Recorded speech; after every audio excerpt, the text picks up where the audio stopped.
It's finally here. Twisted Builds Wideband. This thing has been a long time coming. I think I started working on this last fall, I believe. So, fall of 2019. It is spring of 2020, May of 2020 right now. And this thing's been a work in progress for sure. So I'm finally ready to release it come this Saturday, May 16th.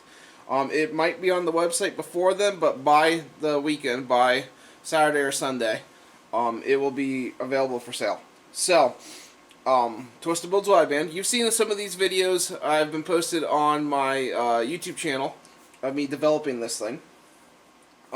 It came out of my desire for, I would say, an entry-level but very reliable wideband controller. So, something that is cost-effective for the person on a budget, but is very, very durable. Something that's not going to be easily broken or easily damaged. And it is very, very robust and functional. So, that's where this whole deal came into play. I just wanted something that I could use, easily mount, and feed into all kinds of different setups, because I'm a builder. I mean, you've seen me build the Firebird. I'm currently working on the S10. I built a buddy's C10. I've been working on some other projects. I'm a carb guy. I'm a builder. I wanted a wideband that I would like to put in builds. So that's where this thing came in. It is set up for the LSU 4.9 sensor. So, it'll run either the Bosch or the NTK style of that sensor. I know there's a lot of dyno operators like the NTK style because it's a little bit more robust than the Bosch one. This will run either, as long as it's the LSU 4.9 style. This is going to be offered in several different kits on my website, and I'll actually go over that right now. So, the first, which is not going to be the first on the drop-down menu, but the cheapest entry level into this is going to be the DIY kit. I kind of contemplated about not offering this DIY, but I know there's a lot of guys that like DIY stuff, excuse me, and they want a DIY kit. So, I'm offering this as a DIY kit. It's going to come with the PCB board, with the programming header and the chip soldered on it. The reason being is the fact that in order for me to program the chip with the code, I have to have it soldered on along with the program header. Besides for that, the rest of the board will be bare.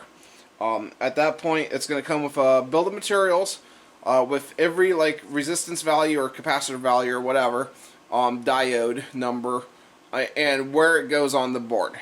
So it'll come with a bill. It's called a bill of materials. It'll come with that. All the parts will be in individual bags, labeled in individual baggies. It'll come with the PCB connector, the connector for the for this side, for the harness side of it. 14 pins, because it's a 14-pin connector. Both case halves. 8 screws, because it takes 4 screws to mount the box to the connector, and then 4 screws underneath. It'll come with the labels. You won't have to put them on, but it'll come with them labels, and you can put them on if you want to. And that's pretty much what it's going to be. So just this stuff you see right here with my hand. So connector, this. It'll be $70 on my website for a DIY kit. The PCB board connector actually has a weather strip around it. So, realistically, if you wanted to make these waterproof, all you would have to do is run some silicone along where this bottom part meets up with the top part of the case. If you ran a little bead of silicone all around there and probably over the screw head areas, you could make this waterproof. So, I'm actually thinking I'm going to do one just for the sake of a good YouTube video. Probably in the upcoming couple weeks or so, maybe a month. My life's a little busy right now, but I'm going to try to get it done. Show you guys what you'd have to do to actually waterproof one of these, and then submerge it in like a 5-gallon bucket and watch it with my gauge. And we can also watch it with the my power supply as well. Make sure the amperage isn't going up because it's getting water in it or anything. Show you guys that it can be made watertight. But anyway, so that is going to be the DIY kit. It will not come with the wideband sensor connector. That is an additional $15 option if you want it. So, if you want it assembled, you will get the assembled wideband controller, the harness connector, the pins, and this guy as well. So you only have to build your own harness. So assembled, we're looking at 85 bucks, which I know. $70 for this and another 15 for that is 85 bucks, or you can get it assembled. The reason I'm doing that, it takes a little bit of labor to put the DIY kit together. So, it actually takes quite a bit of labor. It's quicker for me just to assemble one of these and ship it than it is to put the DIY kit together. So that's why the DIY kit's a little high, is because of the extra labor I have into it, which I know a lot of people are like, what the heck? I've spent like a good chunk of a month just trying to figure out how to do a DIY kit to where it's easier to do, to bring the cost down, but with my time, there's no way. And so that's where I'm at with it. I'm guessing most people are going to buy this complete because, as I said, this with the harness connector, pins for the PCB board connector, and the this deal for the wideband sensor and pins, completely assembled, will be $85. It's assembled and tested. That's how I'm going to offer that. Now, if you want to get the let me move these over here. You're buying the wideband controller. You don't want to make your own harness. You want a pre-made harness that's a nice professional looking harness. Here you go. So I'm actually going to take this out of the bag for you guys. This is a 7-foot harness for this this controller. So it comes with splices, and just so you know, I used one of these in my car. Like, I have this and the gauge and everything in my car. I don't have this. This came out later. I'll go into that in the video a little bit. But I have one of my gauges, my controller, this, and my Firebird. It runs mint. It's a lot more smooth. My readings are seem a lot more reasonable compared to the last wideband controller I had in the car. My tune's off a bit because I put the Speedino in it and then it got cold last year. So I'm actually working on the tune-up. But I tell you what, this makes life a breeze. So I know a good quality wideband would do the same. I was running cheaper wideband controllers before, and that was another thing. Like, to get a better resolution wideband, I really would have to pump the money up. I didn't want to do that. I wanted to bring a wideband to the people that is nice and you can tune off of it and you can trust the numbers off of it. The numbers weren't glitchy or anything or jumping around on you. Now, it is going to be sensor dependent. I found that out in my personal testing, and I'll go into that a little bit. But that's why I brought this. So I've used all of this except for that little harness in my car, and I'll go over that in a minute and why I didn't yet. So this guy comes with heat shrink and splices, so that way you can put it into your car, which you don't have to splice the, I don't have a wideband here, but anyway, this right here is the wideband connector. It's on 7 feet of nice sheathed loom. So it's 7 feet of loom all the way to the end. I guess I should try to get this in view. There we go. So this guy literally plugs right in. Snap. Right there. And then we have my nice little Twisted Builds label. I don't know if I can see that. There we go.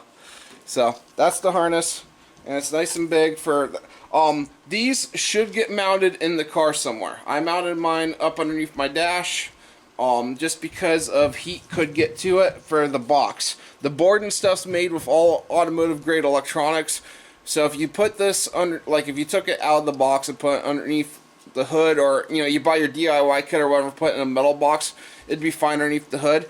The boxes I have, they could warp a little bit with underhood temp, just so you're aware. So I mounted mine inside my car.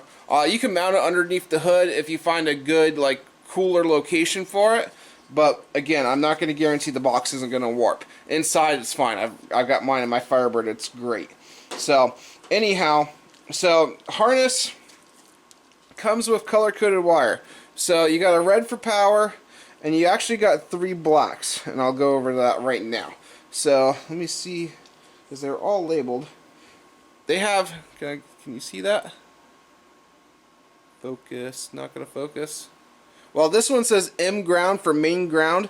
It has 2 main grounds, and it has, that's the other main ground, and it has an H ground. So there it is, H ground. Sorry, I know you probably can't see that in the video. But anyway, so H ground is the oxygen sensor heater ground. Alright, so it, roughly 2 amps or so. So 7.5 amp fuse should be on this, on the power wire. So I have a fuse block underneath the my dash again. So I just hooked this red wire to ignition sourced protection circuit. Sorry, let me go start that over. So it's key on fused power. It's 7.5 amp fuse that's on it. So highly recommend that. The heater ground, as I said, it's going to carry a couple amps, so make sure it's on a good ground. I have mine grounded to engine ground, because if you ground it to the body, it could work. Verify you've got a good ground. Voltage drop test it. Don't just resistance check it. Voltage drop test it. Make sure it's an actual good conductive ground. You can ground it to the body if you want to. I wouldn't recommend it. A good engine ground, frame ground, something like that. That's good ground.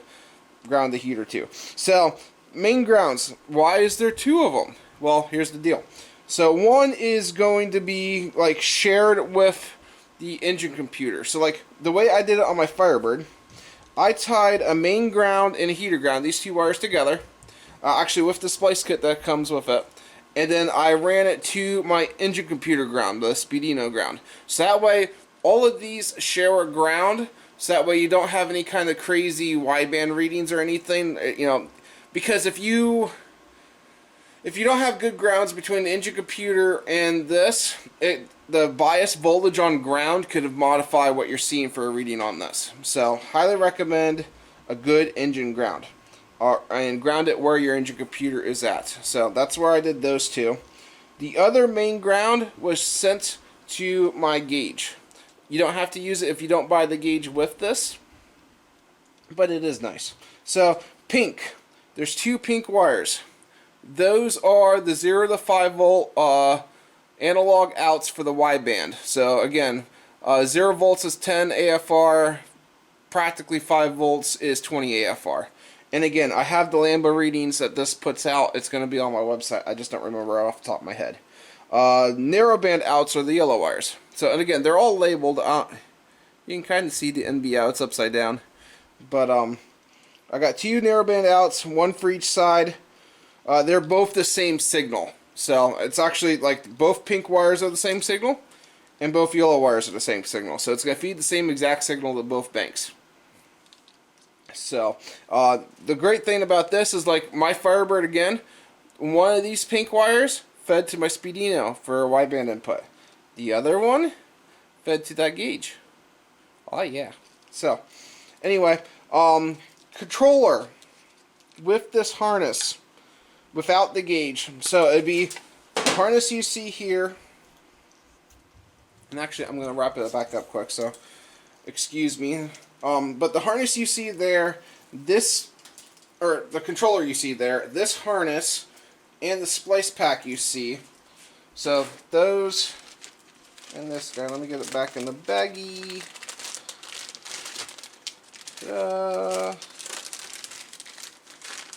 Like that with the splice pack and controller assembled, tested, ready to go is going to be $135.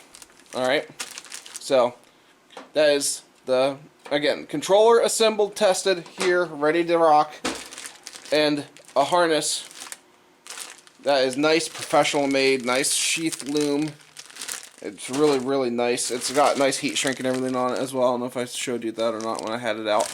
But very, very professional made harness with the wideband controller. Those two right there, $135. So, the gauge, probably the thing everyone's been waiting for. So this is, you saw a lot of the code design. You didn't see a lot of the R&D afterwards because I was more busy doing R&D than I was making videos. So this is a 3D printed housing, all right? So a 3D printed housing, 3D printed faceplate, 2 screws coming up through the back, 2 nuts. This piece comes back and forth. Actually, it'll come off if you take these 2 upper nuts off. To simulate the same thing like a, pretty much it'll fit wherever you can fit an aftermarket oil pressure gauge. All right? So you just, again, take these off or move them back. I'll just move them both back. And you can see like this deal will pull back. All right? So you can push it on to clamp down on whatever you're mounting it to. If it's like a flat surface or if it's a gauge pod or whatever like that, you can mount it there, pull that in, and then do this. Now, for instance, on my Firebird, I ended up 3D printing a housing for it, something similar to this guy except black. So it's something I just downloaded online and actually had to modify it to get the angle where I needed it. If you do something like that or put it in like a round pod, it is very, very close. Actually, I should have taken that piece off. Anyhow, with this piece off, it's very, very close. I put 1 piece of tape around mine and it shoved it in and it hasn't come apart. Driven it several times on the street. Works great. And again, like for regular gauge pod mounting, like an A-pillar pod or in your dash, or if it's a 52 millimeter housing, external diameter. So wherever you could fit it, this is just like an oil pressure gauge to retain it. So 3 wires coming out of it. It's a 3-wire hookup. So the harness goes with it.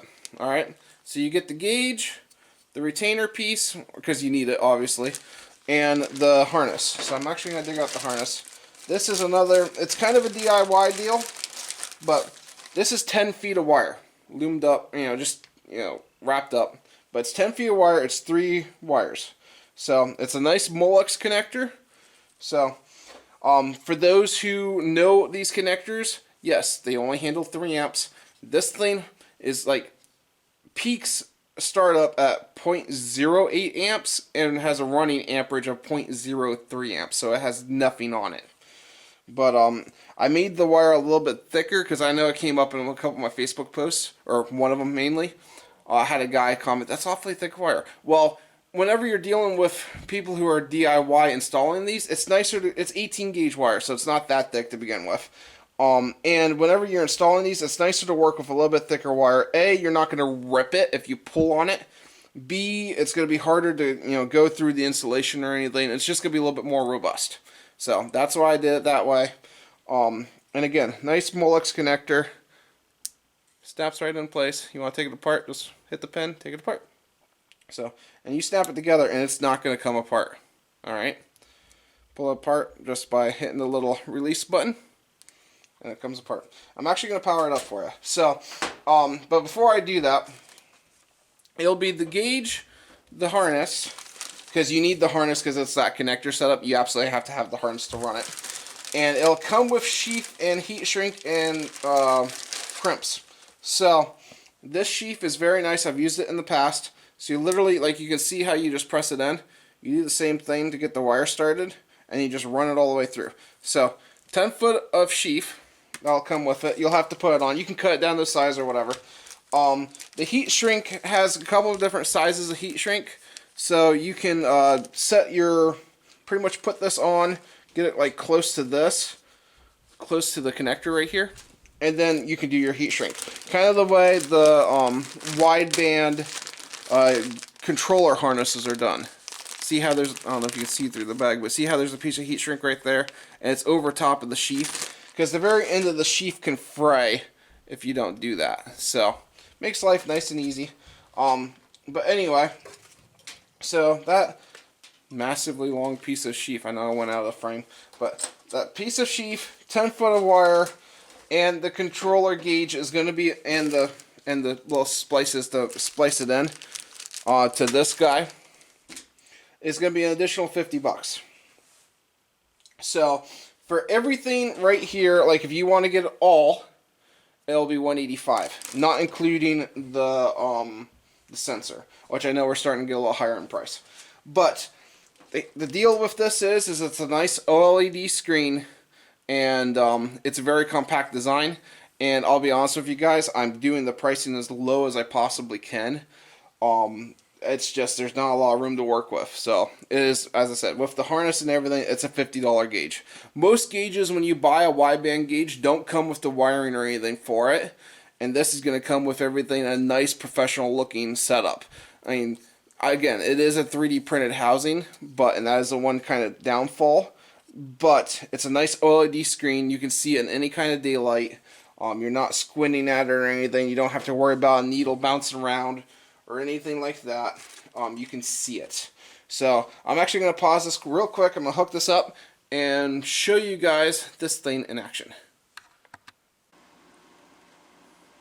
Okay, we're back. So hook it up. Twisted Builds. Wideband gauge.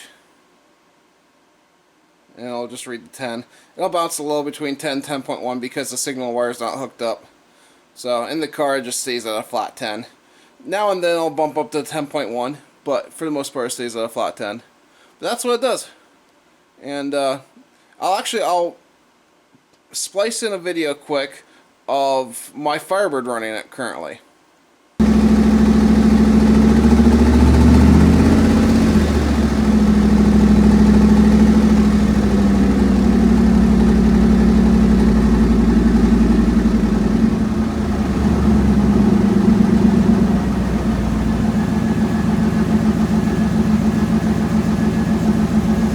So there you saw the Firebird running it. And excuse the AFR readings you were seeing, it's the tune-up in the car. As I said, back when I got the car running last fall, and some of you guys blatantly saw it, the VE maps all over the place.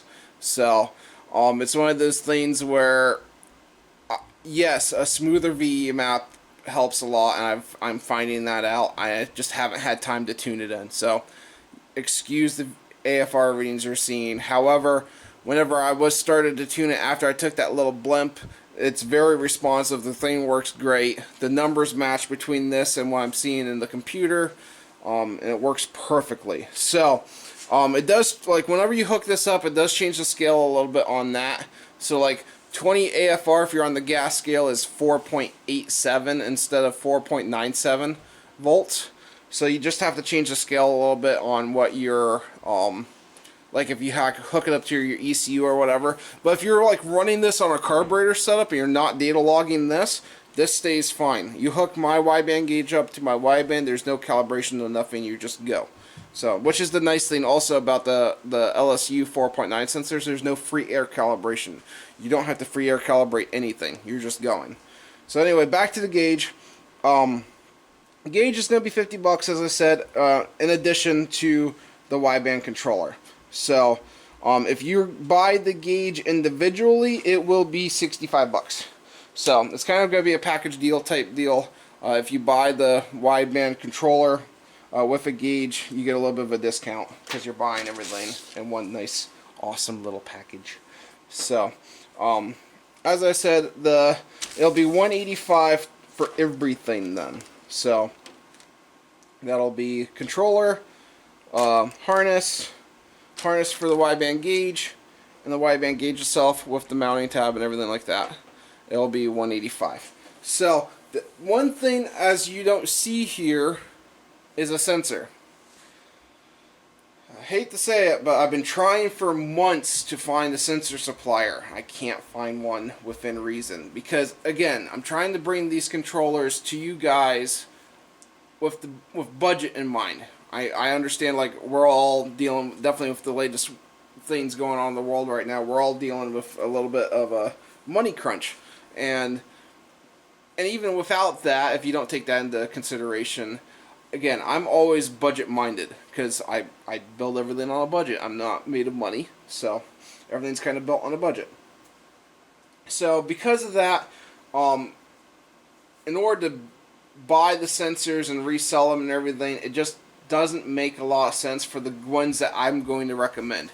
The sensor I'm going to recommend for this, I'm actually going to put Amazon link on my website for the recommended sensor. I have tested a few of them with this controller, and there's a handful of ones that I would highly recommend. The latest one that I tested that has a really fast response rate will be the one I link.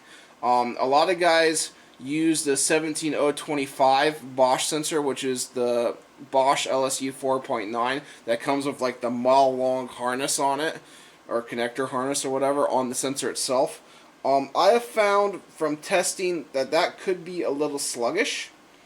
The one I'm recommending, and it might be just the holes at the bottom of the sensor. So, because if you look at the one I recommend, and it's also the one I use in my Firebird, it seems to have a lot faster response time. So I'm guessing it's because it's got larger ports, physical ports in the wideband sensor itself, and it can move air faster in and out of it. Not 100% sure on that. But from bench testing and testing with my oscilloscope, doing recordings, stuff like that, I have noticed those sensors have a lot faster response rate. They just simply respond to changes quicker. So it didn't make any sense for me right at this point in time to stock and sell the sensors. I wanted to in the worst kind of way. I actually got a whole order of them in and found out every one of them was junk. So I'm not going to sell a junk product at all. So I thought I had a deal with a sensor harness or a wideband sensor supplier, and it went belly up. So because the sensors I got were just crap. They were supposed to be genuine Bosch sensors, and they turned out not to be. And it's just one of those things where it doesn't make sense for me to do that. Definitely when you guys are going to be able to get them practically at the same price I do. So it's just going to make more sense for me to link to the sensor I recommend with the controller. But so yes, and again, you don't have to buy the whole kit and caboodle. But it will be it'll be the first option on my drop down menu, because I know most guys are going to want everything to be plug and play, and this is as close to plug and play as you're going to get. You will have to wire the powers between the two, the grounds between the two, which it has its own ground for it, but the power wire you're going to have to share. I just ran out of pins on this guy. There was nothing I could do about it. And one of the pink wires goes to here, and which is pink and pink, red and red, black and black. I try to make everything color coded as easily as possible. And then you'd be good to go. So you can feed the gauge and the controller 12 volts key on. Recommend 7.5 amp fuse. Both of these in full on action, like throw the O2 sensor in 0 degree temperature, and the heater's really got to heat it up quickly. It pulls. The most I've seen is like 3.5 amps. So a 7.5 amp fuse on the whole deal is going to be more than enough to make sure it's fuse protected and ready to go. It doesn't pull a lot of juice. It just doesn't. So, but anyhow, hopefully my rambling. I know I'm rambling a little bit. I'm just kind of excited to bring these to you guys. I'm very, very happy. It's been a long, long journey, but and that's like this stuff is in my car. This is not. The reason being, I know I mentioned this earlier in the video, these just came in. So I had to wire my gauge without the wideband harness, and I wish I would have waited, because these are really, really nice. And what I did was kind of a pain in the butt, and this is going to make life really easy for you guys. So again, I'm a builder, and this is all going to be going in the S10. So, and I'm excited because now I have a wideband harness, or a controller harness. Sorry, not controller harness. Gauge harness. I'll get it right one of these times. So, I got a gauge harness, so that's going to make life really, really simple to get this all installed and ready to go. So, I installed mine with with one of these 7-foot harnesses and the gauge. I had more than enough. I ended up looping the extra and just zip tying it underneath my dash. So, I figure 7 feet's more than enough for most builds. And to get this inside and that through, and you can put that wideband connector through a lot of smaller holes. I mean, not super small, but decent sized holes, so you should be good there. Worst case scenario, you could always depin it and run the wires through. There's several different ways of doing it, but very, very happy about this product. with all my testing, it took a while to figure it out and get it right, and that's why, like, I started, I think it was last November, October, somewhere like that, and it's just taken this long to get there. It's just because I want to bring a good product to you guys, and that's just the whole reason about it. So I'm very, very happy to bring these to market. So, alrighty, I think that's gonna be it for this video. If you like these videos, as I said, please subscribe and please like them. Drop something in the comments if you have any questions, suggestions. I know I rambled quite a bit in this, and I know I ramble a lot, but I want to get all the information out there to you guys, so that way you know what you're getting when you buy one of these. So it'll come with instructions as well. The instructions will be also downloadable from my website. So, and it's not hard. I mean, there's not a lot to it. I try to make it as easy as possible for easy user installation. And mine, like, this part took practically no time. The longest time it was for me was getting the angle correct on this guy, where I was happy with it. So, and figuring out the mounting of the custom deal I made, which this isn't going to be for sale. I guess I could do them for sale if you guys want them. You'd have to let me know. But anyway, and that's what's holding it in the A-pillar that you saw earlier, except the one in the car is black instead of the gray. That was my prototype piece, prototype print. But anyhow, so let me know what you guys think, and if you want to get one, as I said, by May 16th, hopefully at the latest, May 17th, they will be on my website for sale. I made my first batch. I got my first set of harnesses and everything in, so everything's ready. As I said, no sensors. That may change at a future date. Right now, you'll just have to buy the sensor separate. But I will supply all the controller to control it. So, alright guys, hey, thank you for watching, and have a good day. Bye.